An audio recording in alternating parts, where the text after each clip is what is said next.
They were already pulling her bag out of the overhead bin when the captain said it. "Ma'am, you need to move, now." The aisle froze. The low hum of the auxiliary power unit filled the silence, steady and mechanical, like a heart that didn't care who it was keeping alive. A grey-haired man in a tailored blazer half rose from his seat, then sat back down. A woman near the window pressed her lips together, eyes darting away, pretending to read. No one intervened. No one ever did at moments like this. The woman they were standing over did not look angry. She did not look scared. She looked tired in a way that had nothing to do with the early hour.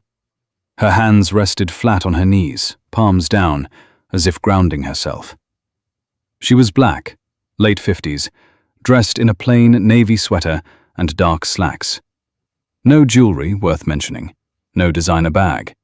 Just a worn leather tote at her feet, scuffed at the corners, like it had been places most people never saw. Captain Daniel Hargrove stood over her seat, broad shoulders filling the narrow aisle. 63. Former Air Force. The kind of man who had spent a lifetime being obeyed before he finished speaking. His jaw was clenched, eyes cool, professional, already past the point of discussion. To him, this was a correction, a necessary adjustment, the sort of thing that kept flights smooth and clients happy. "I'm not asking," he said, quieter now, which somehow made it worse. "I'm telling you." She looked up at him slowly, not startled, not defiant, just attentive, like someone listening for the truth behind the words. "I paid for this seat," she said. Her voice was calm, low, the kind of calm that unsettles people who expect either gratitude or panic. "If there's a problem, I'd like to understand it." Hargrove exhaled through his nose. He glanced back toward the front of the cabin, where a man in his mid-60s sat with his arms crossed, jaw tight, eyes fixed on the exchange. William and Caroline Brooks, longtime clients. The kind who sent handwritten holiday cards to the company president. The kind who didn't complain loudly. They didn't have to. "The issue," Hargrove said, choosing each word carefully, "is that we have a seating conflict that needs to be resolved before departure." Her eyes flicked past him, just for a second. She noticed the flight attendant hovering near the galley, fingers knotted together, knuckles white. Emily. Young. Doing everything she had been trained to do, and still ending up here. "What kind of conflict," the woman asked, "requires me to move?" Hargrove didn't answer right away. He had learned long ago that silence could be a tool. He let it stretch, let the pressure build, trusting it to do the work for him. He had used it on junior officers, on nervous co-pilots, on executives who wanted explanations they didn't need. "This seat," he said finally, "is typically reserved." There it was. Not officially, not on paper, but typically, a word heavy with implication. "Reserved for whom?" she asked. Behind him, Caroline Brooks shifted in her seat. A soft sigh escaped her lips, just loud enough to be heard. William leaned toward her, murmured something under his breath. His tone wasn't angry. It was offended, as if a social contract had been violated, not by the captain, but by the woman who hadn't immediately stood up. Hargrove felt it then. The familiar irritation, the sense that time was being wasted, that authority was being questioned by someone who didn't understand how things worked. He straightened, tugged once at the cuff of his jacket. "We don't need to get into that," he said. "The simplest solution is for you to relocate to the lounge seating in the rear. You'll have more space, more privacy." Her mouth curved, just slightly. Not a smile, more like recognition. "And the people who want this seat," she said, nodding toward the Brookses without turning her head, "they'll be more comfortable." Hargrove hesitated. A fraction of a second. Enough. "This isn't personal," he said. She looked at him then, really looked at him, and something in her gaze shifted. Not anger, not hurt. Something sharper, something assessing. "It never is," she said. The cabin felt smaller suddenly, the air heavier. A man 2 rows back cleared his throat. Somewhere near the cockpit, a door closed with a soft click. Emily took a step forward before she could stop herself. Her voice trembled, but she spoke anyway. "Captain, her boarding confirmation lists this seat. There isn't an override logged. If we move her, we need—" "That's enough," Hargrove snapped, not turning around. The words landed hard. Final. Emily swallowed and stepped back, heat flooding her face. She stared at the carpet, ashamed and furious all at once. The woman in the seat watched the exchange closely. She noticed the way Emily's shoulders slumped, the way Hargrove didn't even acknowledge her presence afterward. She had seen this dynamic before. In boardrooms, in hospitals, in courtrooms where the outcome had been decided before anyone opened their mouth. She took a breath, slow, measured. "I'm willing to discuss options," she said. "But I'm not moving without documentation, a written request, a reason, and a name attached to it." That did it. Hargrove's expression hardened. The patience drained from his face, replaced by something colder. "Ma'am," he said, leaning in just enough for her to feel his presence. "This aircraft does not leave until all issues are resolved. I am responsible for that. If you continue to delay us, you put everyone's schedule at risk." There was a murmur now, low, uneasy, people shifting, glancing at their watches, their phones. No one said her name. No one asked what she did for a living. They had already decided who she was. She looked around the cabin, at the polished wood veneer, the soft leather seats, the men who had built careers in rooms that looked just like this one. She had sat across from men like them for decades, listening as they explained things she had already mastered. "Then, I suggest," she said quietly, "you put your request in writing. Because I won't be the only one reading it." Hargrove straightened. He felt it then. Not fear, not yet, but something like the first crack in ice. "This doesn't need to escalate," he said. "It already has," she replied. For a moment, no one moved. The engines outside ticked as they cooled. Somewhere on the tarmac, a vehicle passed, tires hissing against concrete. Time pressed in from all sides. William Brooks leaned forward, voice smooth, practiced. "Captain," he said, "perhaps we can speak privately." Hargrove nodded, grateful for the interruption, and stepped back toward the cockpit. As he did, his eyes lingered on the woman for half a beat longer than necessary. A look of final judgment, of dismissal. She watched him go, then bent down and picked up her tote. Her fingers brushed the worn leather, steadying her. Inside, beneath a stack of papers and a folded scarf, was a slim phone, already vibrating. She didn't answer it yet, not until the door to the cockpit closed, not until the cabin exhaled, not until the story everyone thought they were in was about to change. Captain Daniel Hargrove did not like being interrupted in his cockpit. He closed the door with deliberate care, sealing out the cabin noise, the murmurs, the tension that clung to the air like static. Inside, the space was tight, familiar, filled with the quiet authority of switches and screens. This was where things made sense. This was where hierarchy was clean. He was the final word here, and everyone knew it. William Brooks stood just behind him, one hand resting on the seatback, posture relaxed, but eyes sharp. 67 years old, silver hair neatly combed, the look of a man who had never needed to raise his voice to be obeyed. "She's holding things up," Brooks said mildly. "That's not her place." Hargrove didn't answer right away. He adjusted his headset, then took it off again, setting it down with care. He had flown presidents, senators, CEOs who ran companies worth more than some countries. He had handled panic attacks at 30,000 feet, medical emergencies, storms that rattled bone. He had never once lost control of a cabin. "She's being difficult," Hargrove said, "whether she knows it or not." Brooks smiled thinly. "People like that usually don't." Hargrove felt a flicker of irritation at the phrasing, but let it pass. He had learned long ago not to dissect every word when the meaning was clear.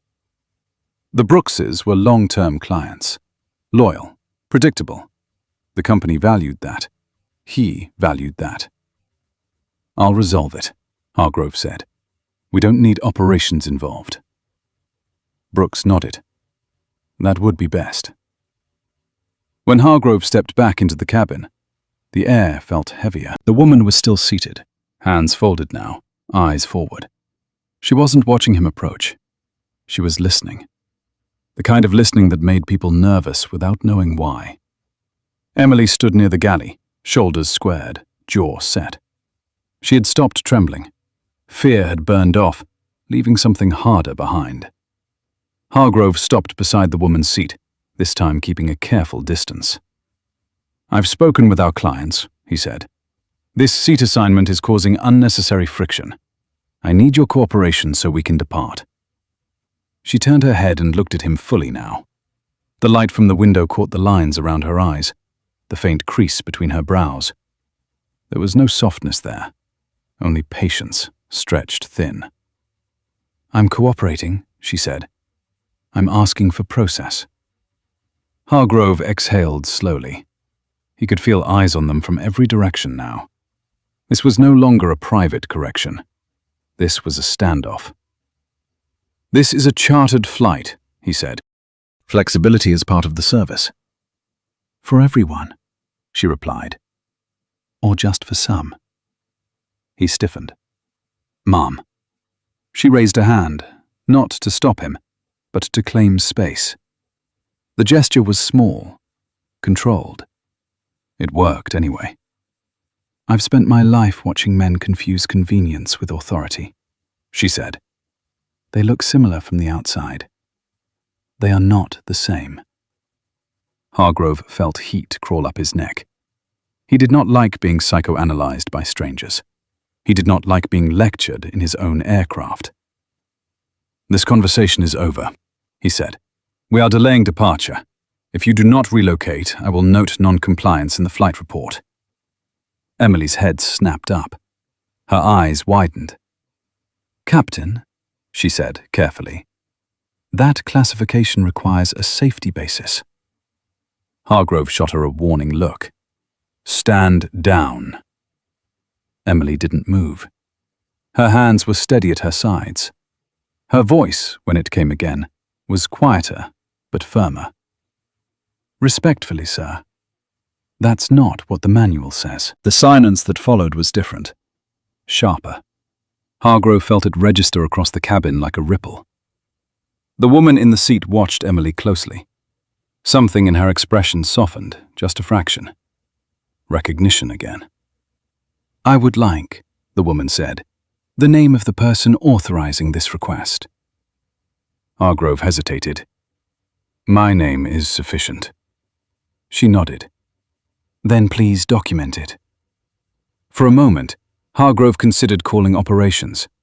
He dismissed the thought almost immediately. This did not require escalation. This required compliance. He had always handled these things himself. That was why clients trusted him. He leaned closer, lowering his voice. "You're making this harder than it needs to be." She met his gaze, held it. "No," she said. "I'm making it visible." Something shifted in Hargrove's chest, a faint, unwelcome sense of being watched from behind glass. He straightened abruptly. "I'm logging this," he said. "Emily." She didn't respond. "Emily," he repeated. She took a breath. "Yes, Captain." "Make a note of passenger resistance." The woman smiled then, just barely. "Spell my name correctly." Hargrove froze. He hadn't asked for it. Emily blinked. "I'm sorry, ma'am, I didn't catch." "Margaret Lewis," the woman said. Lewis.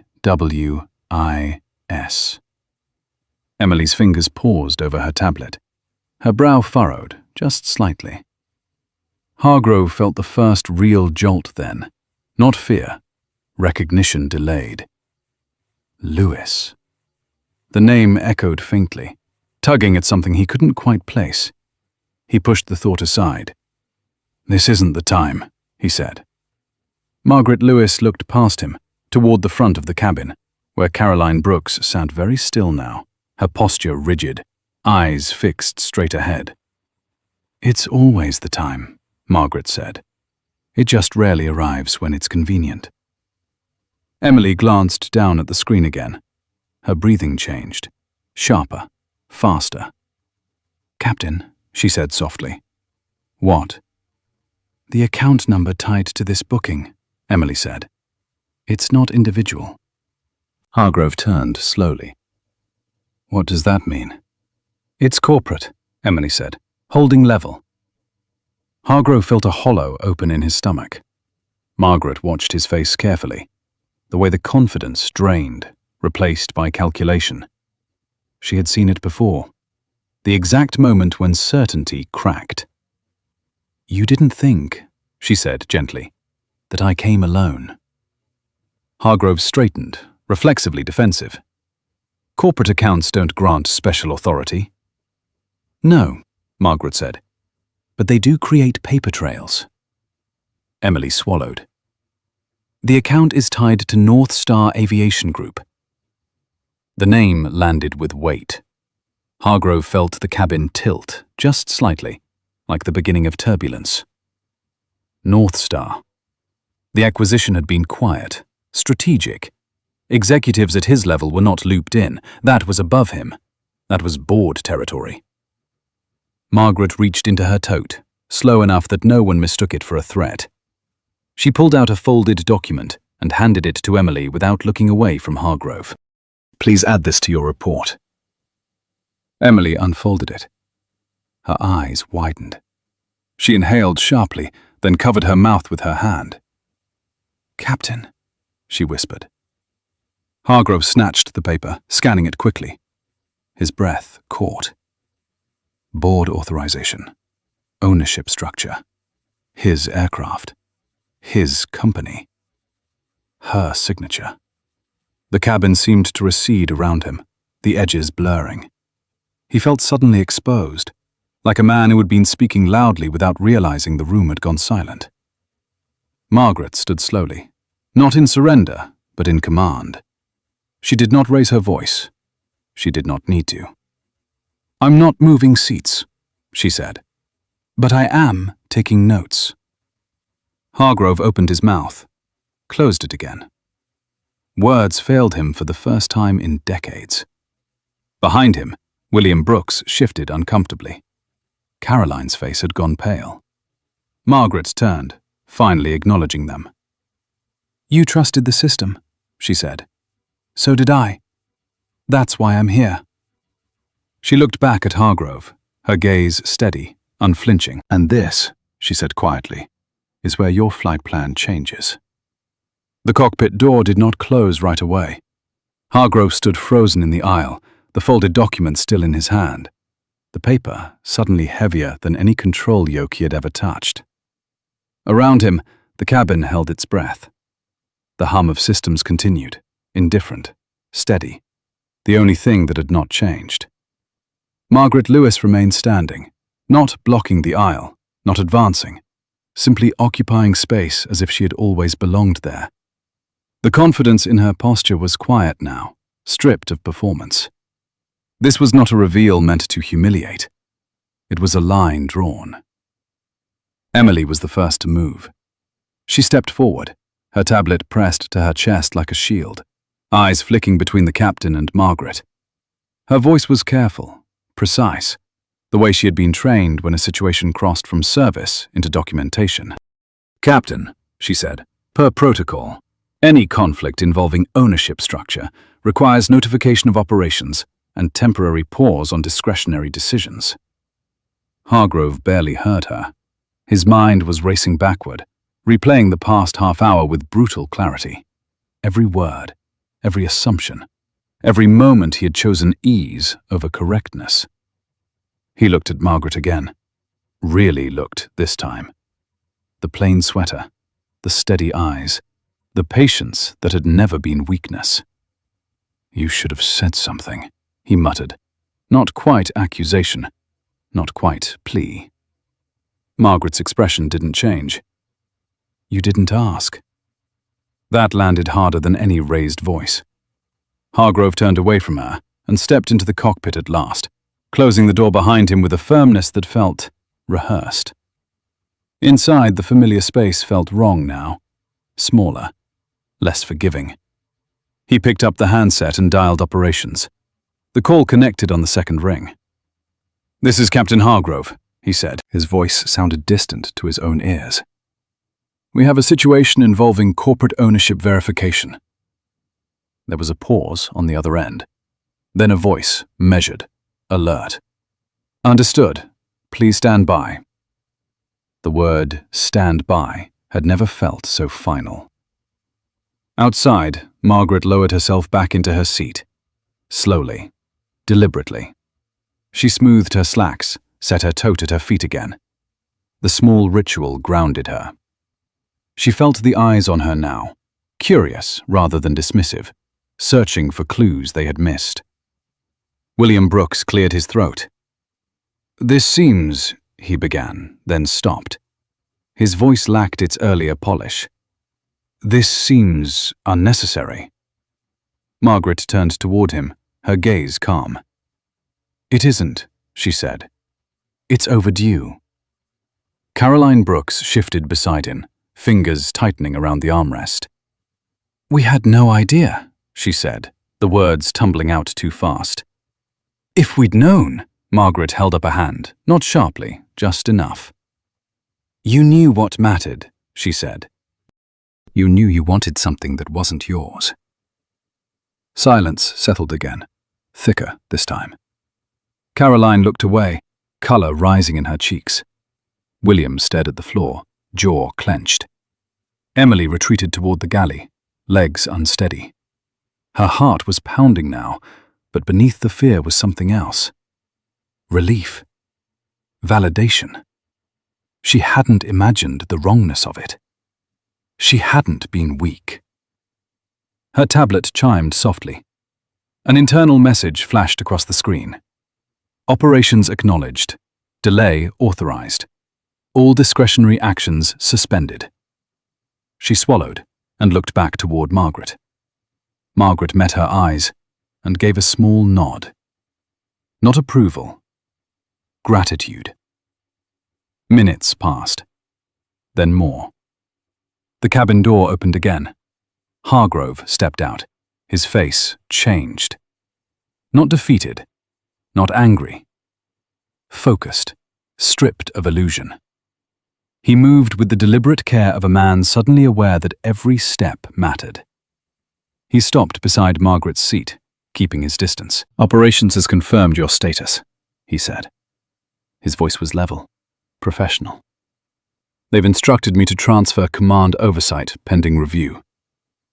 Margaret inclined her head. "That's appropriate." "I'll remain in the cockpit," he continued. "But all non-essential decisions will be deferred." Emily felt her breath leave her in a rush she hadn't realized she was holding. William Brooks looked up sharply. "Deferred to whom?" "To the company," Hargrove said, "not to individual preference." Margaret didn't smile. She didn't need to. The plane did not move for another 40 minutes. During that time, the Brookses sat in silence, the weight of their earlier certainty pressing down on them. Other passengers checked their phones, sent messages, recalibrated expectations. No one complained, not out loud. Margaret used the time to observe. She noticed how Emily stayed busy, hands steady now, voice clear as she relayed updates. She noticed how the other crew members deferred to her without being told to. Small shifts, subtle, telling. When the new directive came through, it came quietly. Proceed with flight. Captain Hargrove remains. Post-flight review mandatory. Passenger accommodations to remain unchanged. Hargrove read the message twice. Then he looked up. "We're cleared," he announced. "Departure in 10. There was no applause, no release of tension, just a collective exhale. As the engines began to spool, Hargrove remained seated, hands resting lightly on his knees instead of the controls. His co-pilot handled the checklist, voice steady, eyes forward. Margaret watched the runway slide past, the city pulling away beneath them. The plane lifted smoothly, gracefully, as if nothing extraordinary had happened at all. But everything had. At cruising altitude, Hargrove finally spoke again. "Ms. Lewis," he said over the intercom, his voice carrying through the cabin. "I want to acknowledge a failure in judgment earlier today. This flight will continue as scheduled." Margaret closed her eyes briefly. Not in triumph, in resolve. When the intercom clicked off, William Brooks leaned forward again. "I misjudged you," he said quietly. Margaret didn't turn. "You judged what you saw." He nodded once, accepting that much. Hours later, as the cabin lights dimmed and the world below dissolved into darkness, Margaret reached into her tote and pulled out her phone at last. The vibration she had ignored earlier returned, persistent. She read the message without expression. Board meeting scheduled. Review committee formed. Media inquiries pending. She set the phone down and looked toward the galley, where Emily stood speaking softly with another attendant. Her posture different now. Straighter. Surer. Margaret allowed herself one small breath of satisfaction. This was only the beginning. Not the punishment. The reckoning. The meeting room on the 38th floor smelled faintly of coffee and polished wood, the kind of room designed to make people careful with their words. Margaret Lewis sat at the head of the table, hands folded, posture relaxed but alert. The city stretched behind her through the glass wall, grey and distant, like a reminder that life continued whether decisions were made or not. Around the table sat 8 people, all seasoned, all accomplished, all aware that this was not a routine review. Daniel Hargrove was the last to arrive. He entered quietly, closing the door behind him with more care than necessary. The uniform was gone. In its place, a dark suit that fit well, but not comfortably, as if he hadn't worn it in years. He took the seat indicated without comment, eyes forward, jaw set. No one spoke at first. Margaret let the silence do its work. "This is not a trial," she said at last. Her voice was steady, measured. "It's an accounting." Hargrove nodded once. Across the table, Robert Keller, head of operations, adjusted his glasses. "We've reviewed the incident report," he said, "and the historical data."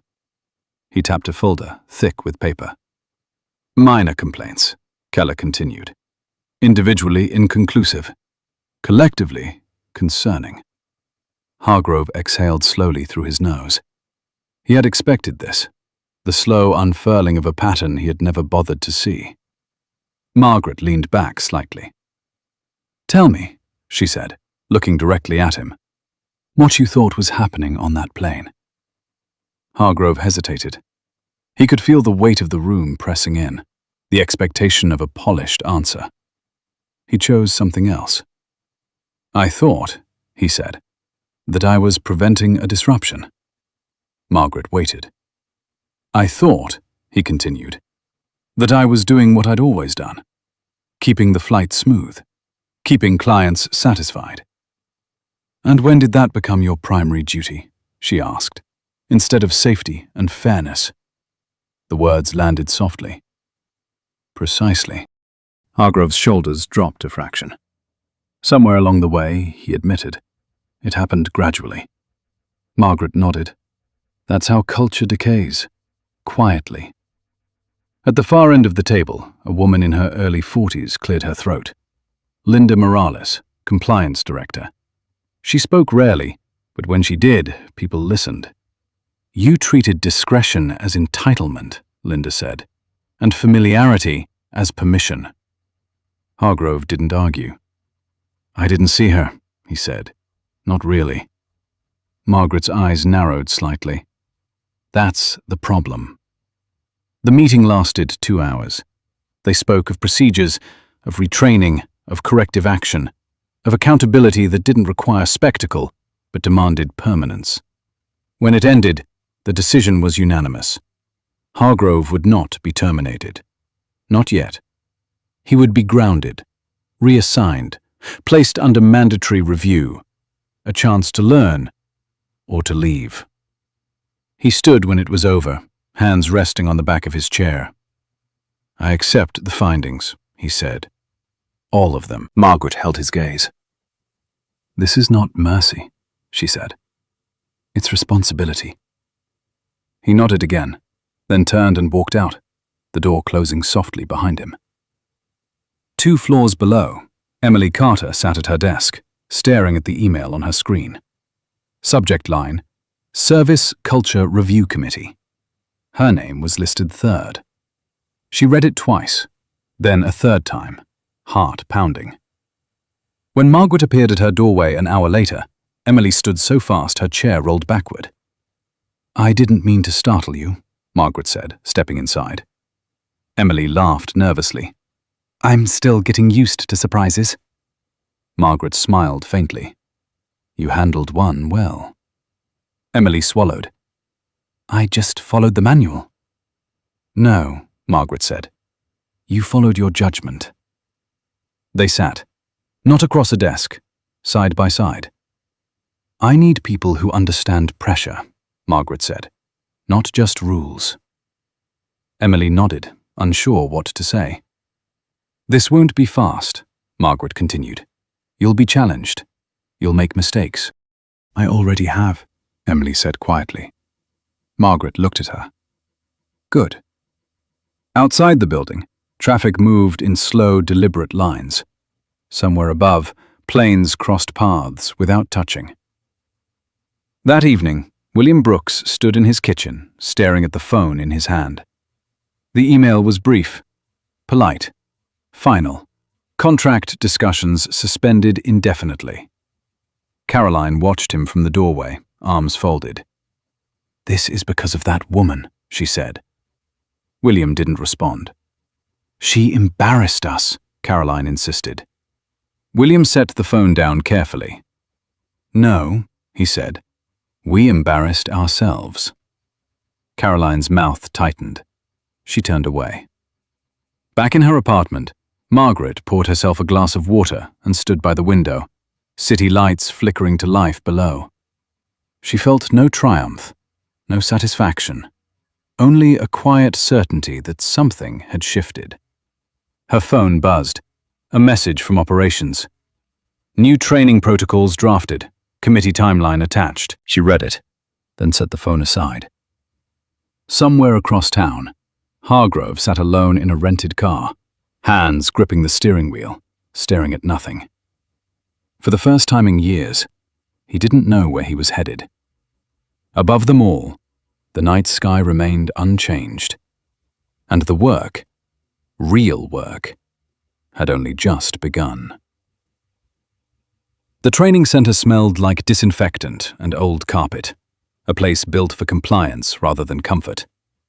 Emily Carter stood at the front of the room with a dry marker between her fingers, the whiteboard behind her still clean. 12 chairs faced her. 11 were filled. Most of the faces looking back were older, guarded, skeptical. Men and women who had flown longer than she had been alive. People who knew the sky by muscle memory and did not enjoy being told how to behave in it. She felt the weight of that before she said a word. My name is Emily Carter, she began, voice steady. I'm not here to tell you how to fly. I'm here to talk about what happens when we forget who we're flying for. A man in the second row shifted, arms crossing over his chest. His name badge read Frank Delaney, 58, senior attendant. He had seen committees come and go. This another optics thing, he muttered, not bothering to lower his voice. Emily met his gaze. She didn't bristle. She didn't rush. No, she said. It's a liability thing, and a human one. That got a few heads to lift. Across town, Margaret Lewis sat in a quieter room, walls lined with binders instead of windows. Linda Morales slid a folder across the table toward her, the paper thick with tabs. 2 more complaints came in overnight, Linda said. Different flights, same pattern. Margaret opened the folder, scanning quickly. Nothing explosive. Nothing headline-worthy. The kind of behavior that hid in plain sight. We let this live too long, Margaret said. Linda nodded. Because it was convenient. At the airport, Daniel Hargrove watched a training aircraft taxi past the fence, its wings catching the light. He sat on a bench with his hands clasped, jacket folded beside him. He was not in uniform. He had not been for weeks. A young pilot jogged past, laughing with a friend, epaulets bright and clean. Hargrove looked away. He had been given assignments, paperwork, observations, a chance to learn, they said. He had spent his life teaching others how to maintain control, how to assert command without doubt. Now he was being asked to unlearn parts of himself he had mistaken for skill. He wasn't sure yet whether he could. Back in the training room, Emily clicked to the next slide. A still image of an aircraft cabin filled the screen. No labels, no annotations. I want you to tell me what you see, she said. Silence stretched. Then a woman near the aisle spoke. First-class layout, she said. High-end charter. Emily nodded. What else? Power, Frank said flatly. Money. Emily waited. And who, she asked, decides how that power moves? No one answered. That's the work, Emily said. Not enforcing comfort. Managing imbalance. The room shifted. Not dramatically, but enough. Later that afternoon, William Brooks sat across from his attorney, fingers steepled, listening as consequences were explained in calm, neutral tones. The suspension of negotiations, the cooling of relationships, the long memory of corporate boards. This will pass, the attorney said, but not quickly. William nodded. He had built his career on patience. He had just misjudged where it was required. Caroline waited in the car, sunglasses hiding her eyes. She did not look up when he opened the door. Margaret visited the hangar at dusk, the vast space echoing with distant footsteps. She walked between aircraft, hands trailing lightly along cool metal, listening to the rhythm of a place built on trust. A mechanic nodded as she passed. He did not recognize her. She liked that. Ms. Lewis. She turned to see Hargrove standing a few feet away, posture stiff, uncertain. I didn't expect to see you here, he said. I come where the problems live, she replied. He absorbed that, then nodded. I've been thinking, he said, about that day. She waited. I told myself I was maintaining order, he continued. But the truth is, I was protecting comfort. Mine, theirs. I used procedure as cover. Margaret studied him, the lines in his face deeper now, more honest. What will you do differently? She asked. He hesitated. I don't know yet. That's acceptable, she said, as long as you don't pretend you do. They stood in silence for a moment, the hangar lights humming overhead. At the training center, the session ended without applause. People filed out slowly, conversations hushed. Frank lingered, staring at the board. You handled that well, he said finally, not looking at Emily. "Thank you," she replied. He cleared his throat. "I didn't like hearing it." She smiled faintly. That means it mattered. That night, Margaret sat alone with her laptop open, news alerts blinking quietly in the corner of the screen. No headlines yet, just whispers. Analysts noticing shifts, investors asking careful questions. She drafted an internal memo, rewriting a sentence 3 times before settling on the simplest version. Respect is not discretionary. She hit send. Miles away, Hargrove sat at his kitchen table, an old flight manual open in front of him. He traced a finger along a highlighted paragraph he had never paid much attention to before. The language was plain, unassuming, clear. He closed the book. For the first time in years, he felt something unfamiliar settle in his chest. Not shame, responsibility. And in that quiet, unglamorous realization, the true turbulence began. The first leak didn't come from a reporter. It came from a retired dispatcher in Ohio who still checked industry forums out of habit, who noticed a quiet update in a regulatory bulletin and mentioned it in a comment thread no one important was supposed to read. Within hours, the post was screenshot, shared, reframed. By morning, it had a headline. Margaret Lewis initiates culture review after in-flight dispute. Margaret read it on her tablet as her driver merged onto the freeway, the city still half asleep around them. The language was careful. No accusations, no names. But the implication was there. Something had gone wrong, and someone powerful was paying attention. She closed the article and stared out the window. This was always the moment people misunderstood. They thought exposure was the goal. It never was. Across town, Emily Carter sat at her kitchen table, coffee untouched, phone buzzing every few seconds. Messages from co-workers, from people she hadn't spoken to since training. Some supportive, some wary. One anonymous. "Careful. You're becoming a symbol." She set the phone face down and pressed her palms flat against the table, grounding herself the way Margaret had weeks earlier. She hadn't asked for visibility. She had asked for correctness. The difference mattered, even if no one else saw it yet.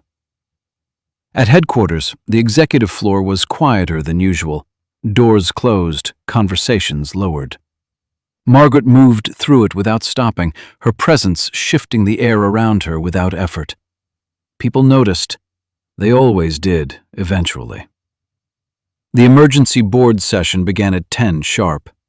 9 screens flickered to life around the table, faces appearing one by one. Some familiar, some guarded, all attentive. "This review," a man on the screen said early on, "is generating noise." Margaret nodded. It was always going to. "We have shareholders asking questions," another added. "They don't like uncertainty." Margaret folded her hands. "Then we should give them clarity." "By grounding a senior captain," the first man said, "you created a narrative." "No," Margaret replied. "By tolerating a pattern, we created risk." The narrative followed. Silence. Then a woman near the end of the table spoke. "You're saying the issue isn't the incident," she said. "It's the system that allowed it." "Yes," Margaret said, "and the one that hid it." The meeting ended without a vote. It didn't need one. The direction had already been set. At the airport, Daniel Hargrove stood at the edge of the runway, watching a departure he was not part of. The engines roared, the aircraft lifted, and for a moment, he felt the old instinct surge, the muscle memory, the longing. Then it passed. His phone vibrated in his pocket. A message from an old colleague. "Heard things are changing. Hang in there." Hargrove stared at the words, then slipped the phone away. Hanging in had never been his problem. Letting go was. In a conference room with no windows, Linda Morales projected a chart onto the wall. Lines intersected, dates stacked, patterns emerged. "This is what we missed," she said, pointing. "Not misconduct that explodes, misconduct that accumulates." Emily sat near the back, notebook open, pen still. She wasn't taking notes. She was watching reactions. The slight stiffening when a familiar name appeared. The way some people leaned back, arms crossed, while others leaned in. This was where culture lived. In posture. In silence. Afterward, a man approached her, mid-40s, operations. "I owe you an apology," he said. "I saw things. I didn't push." Emily nodded. "Thank you." It wasn't forgiveness.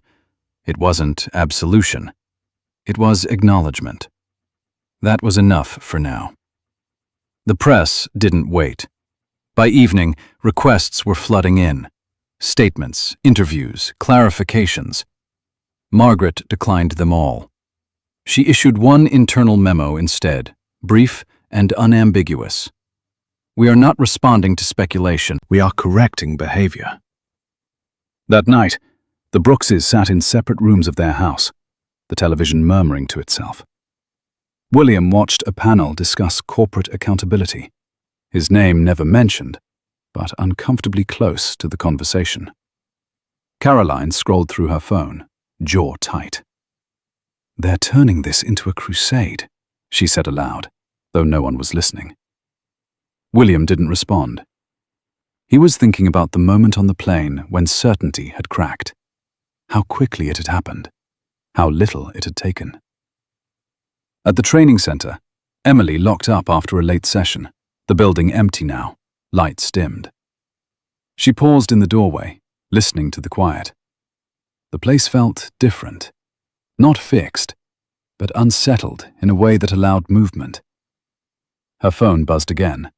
A message from Margaret. "Tomorrow, 8:30, my office." Emily stared at the screen, heart thudding. She typed a response, erased it, typed again. "I'll be there."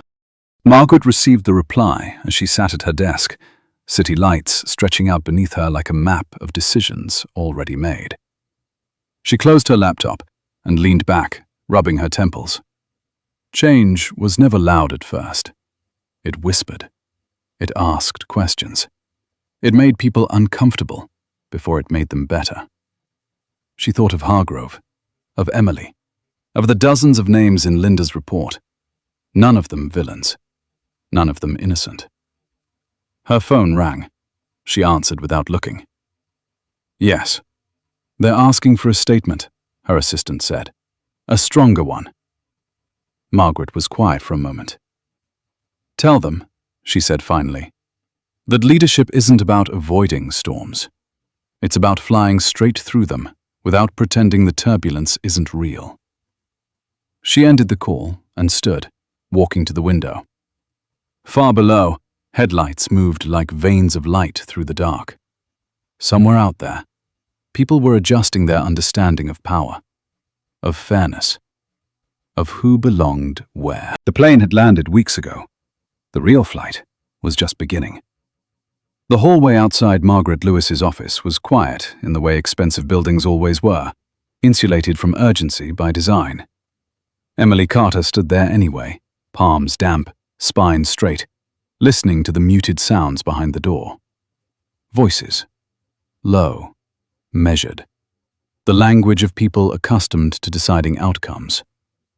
She had changed twice before leaving her apartment, finally settling on a simple blazer and slacks that felt like armor without pretending to be something else. The door opened.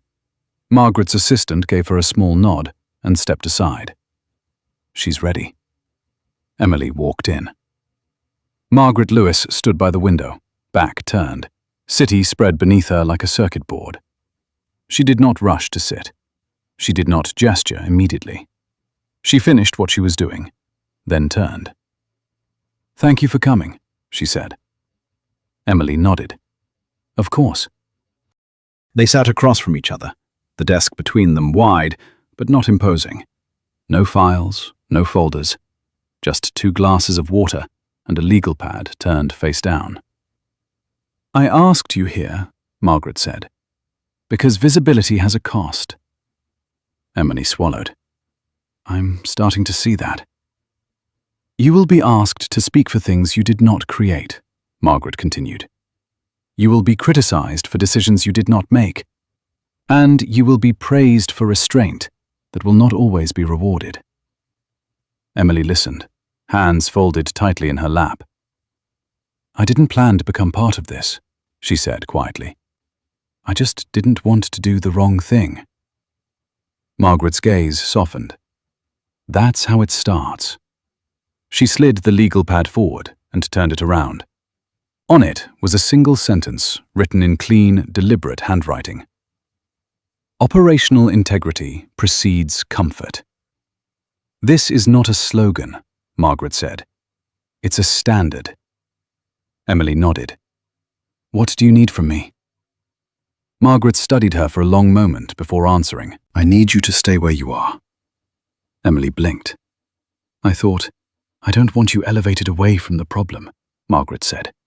"I want you embedded in it, observing, documenting, challenging, quietly." Emily exhaled, a mix of relief and dread. "People won't like that." "No," Margaret said. "They won't." When Emily left the office an hour later, her head was full and her chest felt tight, but her steps were steadier than when she had arrived. The hallway no longer felt like a barrier. It felt like a passage. Down the coast, Daniel Hargrove sat in a simulator bay, hands resting on his knees, eyes fixed on a screen that hadn't lit up yet. The room smelled faintly of plastic and ozone. He had spent decades teaching others how to recover from failure. Now he was here to be evaluated on whether he understood it. The instructor entered without ceremony. Younger than him, calm, efficient. "We'll start with scenario review," the instructor said. Hargrove nodded. On the screen, a cabin appeared. Familiar, uncomfortable. As the simulation unfolded, Hargrove felt something unexpected rise in him. Not defensiveness, not anger. Recognition. He watched his own decisions play out, stripped of justification, reduced to sequence. "That's where you escalated," the instructor said neutrally. Hargrove didn't argue. He leaned forward slightly, eyes narrowing. "Yes," he said. "And that's where I didn't listen." The instructor glanced at him, surprised. At North Star headquarters, the review committee convened again, this time with fewer raised voices and more data. Linda Morales moved through slides with practiced efficiency, the patterns now undeniable. "This isn't about bad actors," she said. "It's about blind spots that were rewarded." A man near the end of the table shifted uncomfortably. "People feel targeted. They feel seen," Linda replied. "There's a difference." Margaret watched quietly, saying little. This phase required space. Pressure applied without spectacle. Across town, William Brooks sat in a cafe he used to frequent daily, now visiting less often. The barista recognized him, hesitated, then smiled politely. "Same as usual," she said. William nodded, grateful for the normalcy. As he waited, he thought about the flight, the woman in the seat, the way he had assumed the system would bend, the way it hadn't. When his phone buzzed, he didn't look at it right away. Emily spent the afternoon on the floor, not in an office. She rode jump seats. She watched interactions. She noted tone more than words, the way requests were framed, the way refusals were softened or sharpened. In one cabin, a passenger raised his voice. The attendant held her ground without escalating. Emily wrote that down. In another, a crew member deferred too quickly, conceding space that didn't need to be given. Emily wrote that down too. She didn't intervene. Not yet. That evening, Margaret attended a small dinner with industry peers. No press, no speeches. just quiet conversation over carefully plated food. "You're stirring things up," a man across from her said, not unkindly. "I'm naming them," Margaret replied. He smiled thinly. "Same difference." Margaret sipped her water. "Only if you prefer comfort over accuracy." The man said nothing after that. Late that night, Hargrove left the simulator building alone. The parking lot was nearly empty, the air cool against his face. He paused beside his car, keys in hand, and looked up at the sky. He had spent his life navigating by instruments, trusting readouts, relying on systems. He had forgotten, somewhere along the way, that judgment was one of them. At home, Emily opened her laptop and reviewed her notes. Patterns were forming. Not dramatic ones, subtle ones, the kind that mattered. She typed until her fingers ached, then stopped and leaned back, staring at the ceiling. She thought of the first day on the job, the fear, the desire to disappear into correctness. She didn't feel invisible anymore. Margaret stood at her window again, city lights stretching endlessly below. Her phone buzzed with an update from Linda. "Draft policy complete. Ready for review." Margaret typed a brief response. "Send it." Change was no longer a concept. It was in motion. Slow, uneven, real. And somewhere between resistance and resolve, the culture began, quietly, to shift. The call came just after dawn, the sky outside Margaret Lewis's window still bruised with grey. She listened without interrupting, one hand resting on the sill, the city below waking in fragments. A delayed departure in Denver, a confrontation at the gate, a passenger insisting on special accommodation, invoking relationships, dropping names. A crew hesitating, uncertain which version of the rules still applied. "Let it play out," Margaret said finally. "Document everything."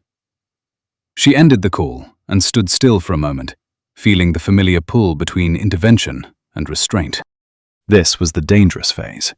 Not the crisis, but the aftermath. When people tested boundaries to see if the shift was real.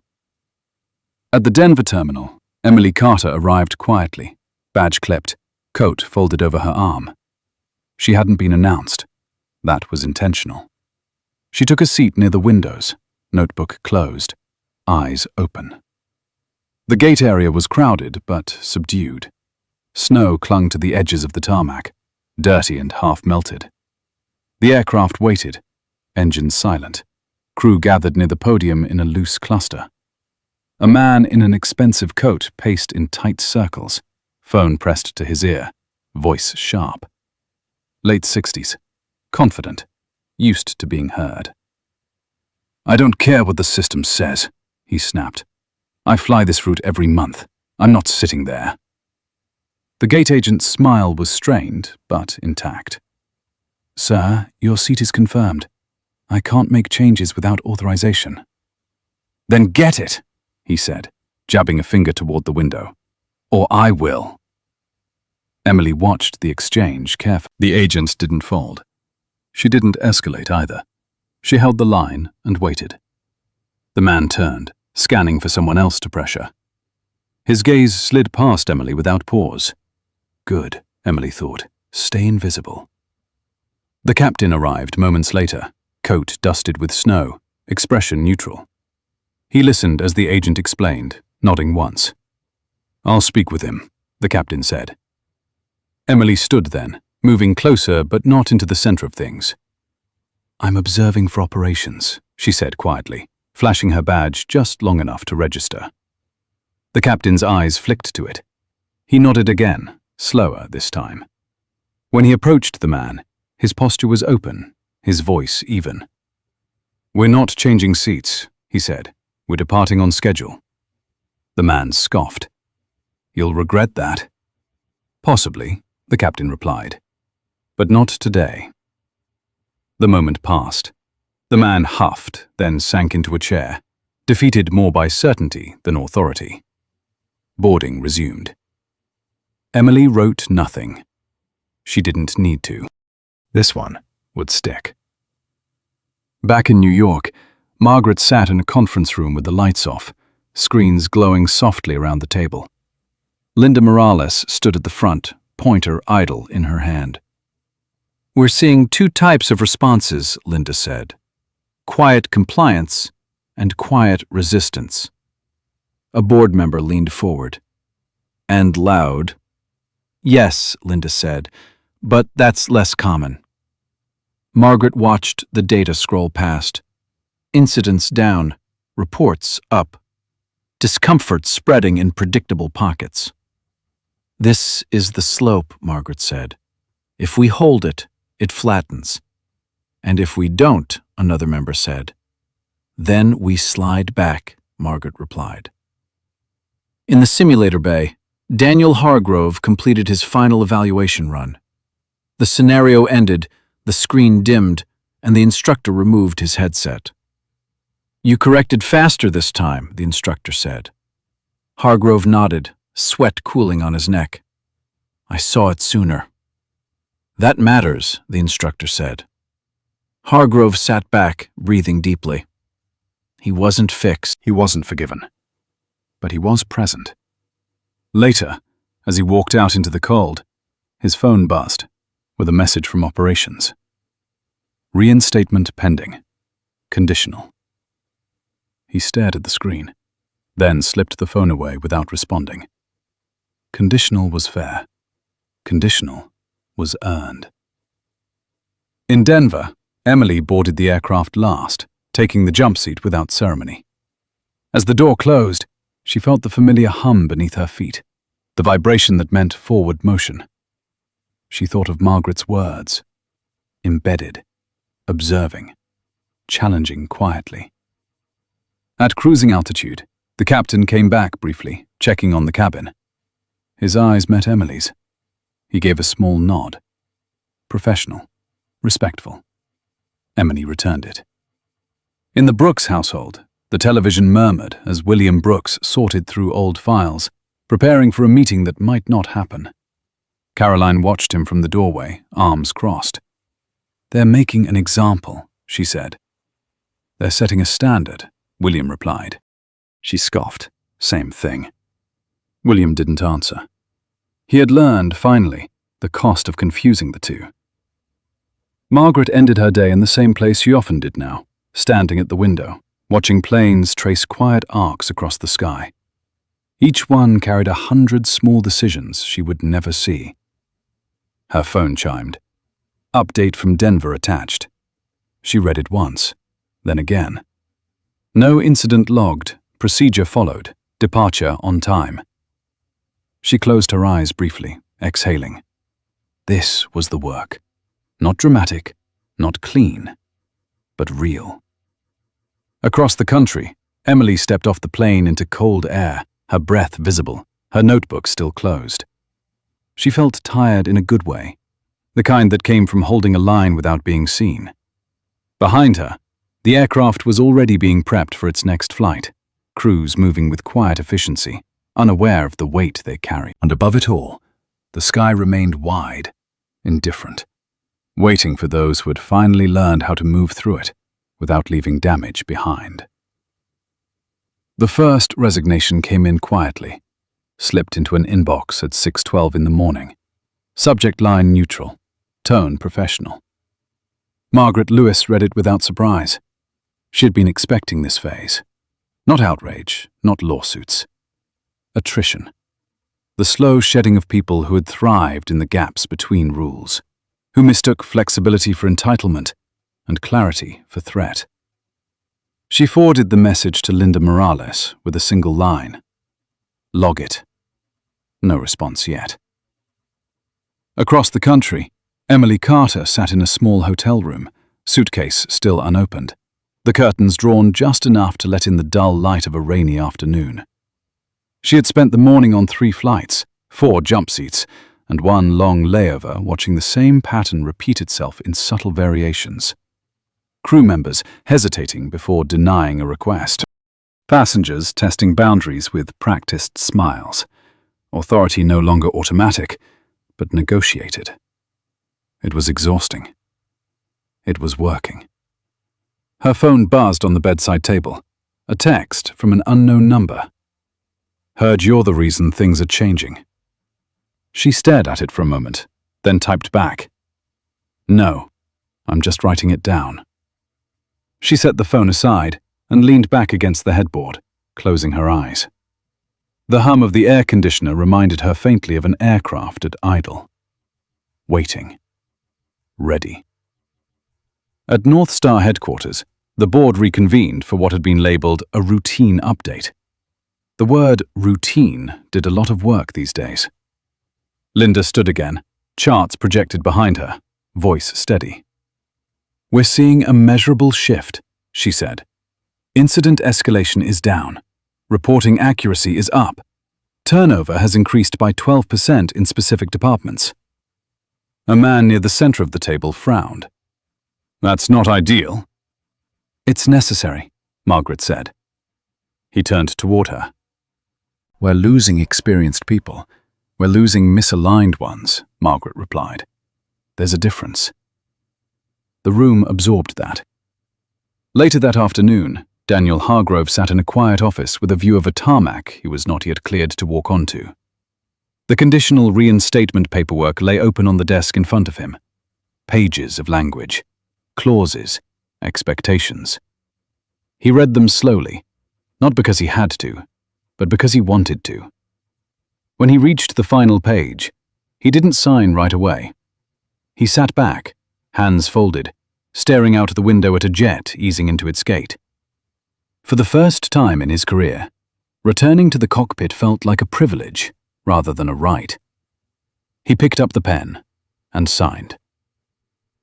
In Denver, Emily attended a debrief that stretched longer than planned. Voices overlapped, opinions surfaced that had been buried for years. Not anger, fatigue.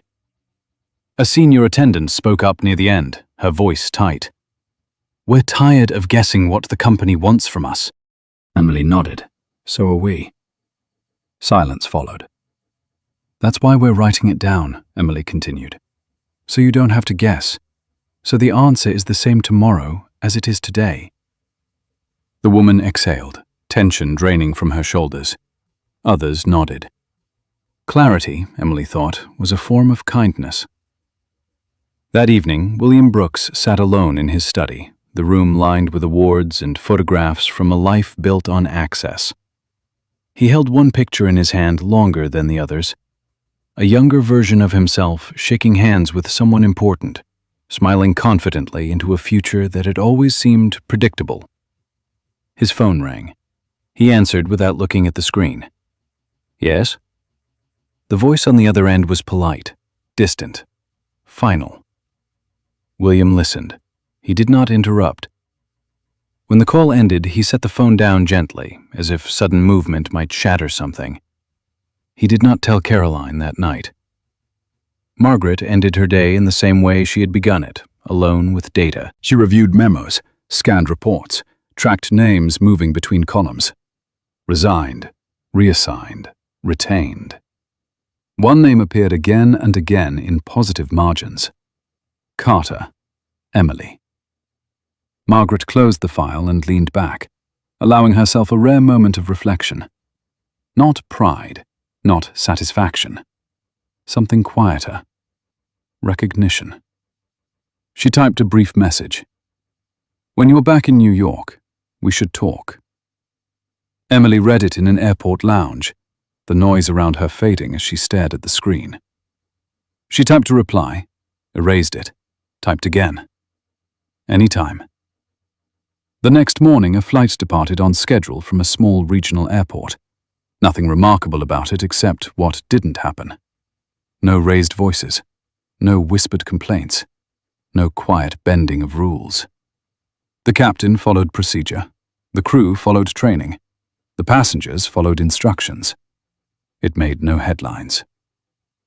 That afternoon, Hargrove walked onto the tarmac for the first time in weeks, badge reactivated, uniform pressed. He paused for a moment before boarding, hand resting briefly on the fuselage. He did not feel redeemed. He felt accountable. In a conference room miles away, Linda pinned a new document to the board. Final draft. Approved. Respect is not discretionary. She stepped back and smiled faintly. Emily landed in New York after dark, city lights blinking beneath her like signals.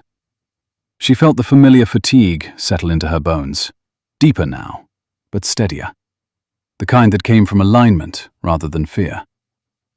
As she walked down the jet bridge, a crew member she didn't recognize nodded at her with something like respect. Not deference, not gratitude. Recognition. Margaret watched another plane cross the skyline from her office window, its path smooth, uninterrupted. She thought of the seat on that first flight, the moment that had set everything else in motion. The change had not been loud. It had been persistent.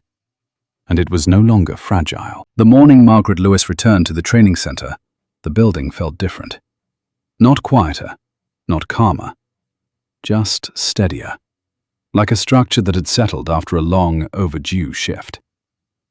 The smell was the same, disinfectant and old carpet, the fluorescent lights unchanged, but the people moved through the space with less hesitation. They knew what was expected now.